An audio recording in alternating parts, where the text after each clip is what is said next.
Halo semuanya, perkenalkan nama saya Kadek Gita Putri Iswari dengan NIM 1813041017 kelas 6A Pendidikan Biologi. Nah, pada video kali ini kita akan membahas hukum tentang anatomi fisiologi manusia. Simak videonya. Pertanyaan pertama, bagaimanakah penjalanan impuls saraf pada jantung? Pada jantung ada jaringan yang bersifat unik, yaitu sebagian bersifat saraf dan juga sebagian bersifat otot yang disebut dengan jaringan neuromuskular. Nah, jaringan ini terdiri atas yang pertama, stenoatrial node atau SA node yang merupakan pacu jantung. Sebab denyut jantung secara normal dimulai di SA node. Nodus ini terletak pada dinding atrium dector pada perbatasan vena cava inferior dengan cava superior. Dalam keadaan abnormal, pacu jantung bisa beralih dari SA node ke AV node atau serabut Purkinje. Nah, pacu jantung yang tepatnya lain selain pada SA node disebut sebagai pacu jantung ektopik. Nah, pacu jantung ektopik menyebabkan timbulnya serangkaian kontraksi yang abnormal dari bagian-bagian yang berbeda dalam jantung. Selanjutnya ada atriovascular node atau AV node yang terletak pada bagian bawah septum intrareal.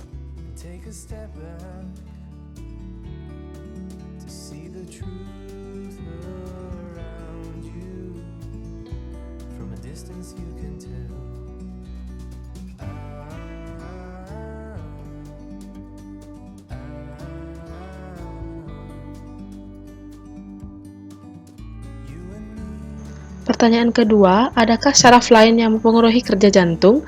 Nah, bagaimana pengaruhnya?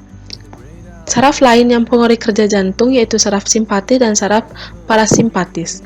Nah, saraf simpatis yang merupakan menginversi jantung adalah nervus accelerator yang berfungsi mempercepat denyut jantung. Saraf akselerator berasal dari ganglia simpatik cervicalis.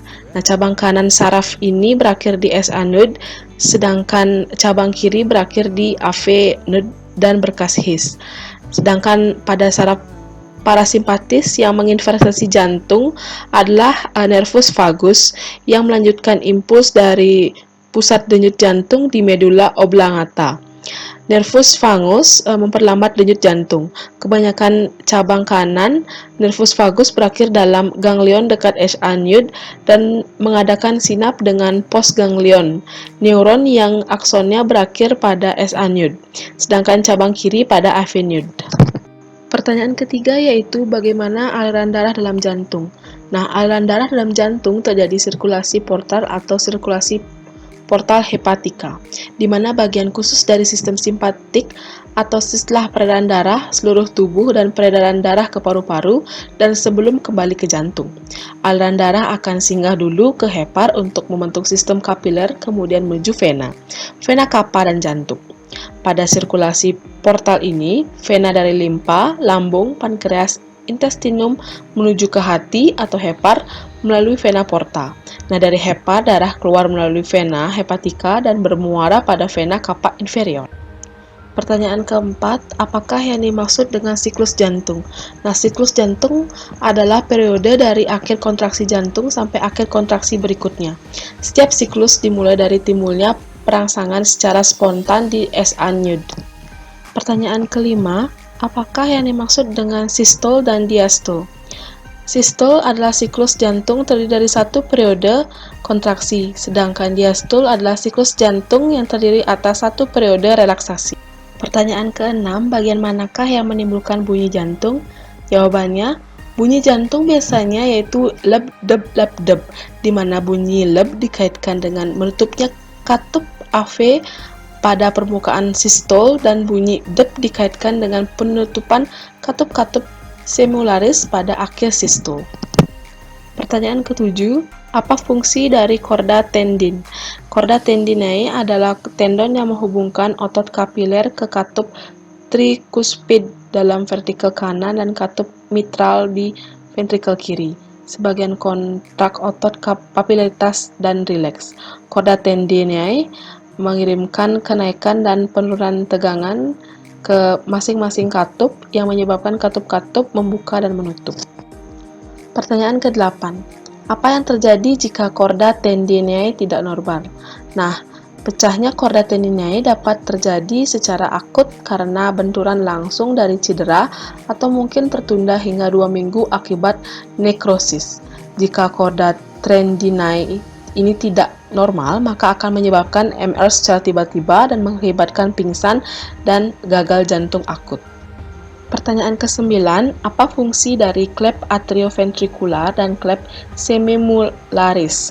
Nah, fungsi katup atriovestibular adalah untuk membuat darah hanya dapat mengalir dari atrium atau serambi ke ventrikel atau bilik, sehingga memungkinkan darah mengalir pada tempatnya. Sedangkan klep semilunaris berfungsi untuk mencegah aliran darah tidak kembali ke jantung. Pertanyaan ke-10, dalam satu kali kontraksi, rata-rata berapa cc darah keluar dari masing-masing bilik jantung? Serta jika satu siklus jantung lamanya 0,8 detik, berapa cc darah yang beredar ke seluruh tubuh dalam 1 menit? Nah, jantung normal akan memompa sekitar 50-65% jumlah darah yang ada pada bilik jantung, sekitar 70 cc, ke seluruh tubuh setiap kali berdenyut. Sehingga dalam 1 menit curah jantung darah yang dipompa sekitar 5 liter. Darah yang dipompakan akan melewati pembuluh darah sepanjang kurang lebih 100.000 km selama hidup, dan darah yang dipompa selama hidup berjumlah kurang lebih 227 juta liter dengan jumlah denyut sebanyak 2,5 miliar kali. Jika siklus jantung lamanya 0,8 detik, maka cc darah yang beredar ke seluruh tubuh dalam 1 menit sebanyak kurang lebih 5.250 cc darah yang mengalir ke seluruh tubuh dalam 1 menit. Pertanyaan nomor 12, sebutkan beberapa jenis kelainan pada jantung. Yang pertama, penyakit jantung koroner, yang kedua, gagal jantung, ketiga, serangan jantung, keempat, kardiomiopati, selanjutnya aritmia, dan penyakit jantung bawaan. Selanjutnya, pertanyaan ke-13. Apa yang menyebabkan terjadinya penyakit jantung koroner? Nah, penyakit ini terjadi ketika pembuluh darah arteri yang berfungsi mengalirkan darah ke jantung mengeras dan mengalami penyempitan. Hal ini bisa dipicu oleh banyak hal, seperti penumpukan kolesterol dan pembekuan darah di dalam arteri, atau aterosklerosis. Gangguan pada organ peredaran darah manusia ini terjadi akibat adanya penyempitan arteri, aliran darah dan oksigen ke jantung menjadi berkurang, sehingga organ tidak dapat berfungsi secara normal. Dan pertanyaan terakhir yaitu bagaimana cara mencegah timbulnya penyakit jantung koroner. Nah, penyakit jantung ini dapat dicegah dengan menjalani pola hidup sehat, seperti berhenti merokok serta membatasi konsumsi alkohol dan lebih mengkonsumsi makanan bergizi seimbang. Selain itu, kelola stres dengan baik, misalnya dengan melakukan relaksi otot atau latihan pernapasan dalam.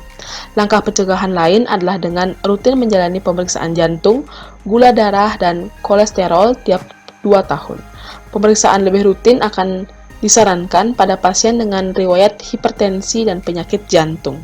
Nah, itu tadi penjelasan yang dapat saya sampaikan. Saya mohon maaf apabila ada kesalahan, baik sengaja maupun tidak sengaja dalam pembuatan video ini. Akhir kata, saya tutup dengan Prama Santi, Om Santi, Santi, Santi Om, dan sampai jumpa di video-video selanjutnya.